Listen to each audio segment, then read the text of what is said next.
Hello uncle, कितने का काला खट्टा? 50 का। और 50 का बोला, 50 का बोले बनाइए, बोला वाला कुछ बढ़िया सा जीरा मसाला दीजिए। अच्छा ये क्या नाम है? अच्छा फ्लेवर। तो ये काला खट्टा बढ़िया वाला बना के दिखाइए। पैकिंग कितने का है?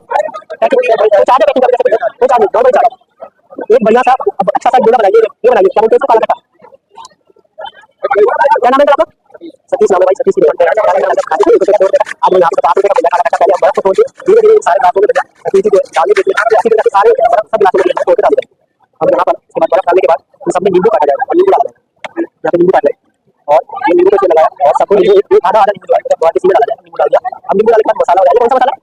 जीरा मसाला। ऊपर से और बर्फ डाल दी थोड़ी सी, हमने बर्फ डाल दिया। अब उसके बाद यहाँ पे भाई ये काला खट्टा जो है क्या नाम है, बॉटल की बॉटल रखी है यहाँ पे। ये क्या है? ये क्या कौन सा कलर है? ये काला खट्टा। तो भाई ये काला खट्टा कलर डाल दिया। उसके बाद इसमें और इसका ऊपर से बर्फ वगैरह डालेंगे। कैसे? ठीक है, आगे बर्फ का गोला इस तरीके से बनाया और एकदम जो है मस्त। ये भाई काला खट्टा लास्ट में लगा, काला खट्टा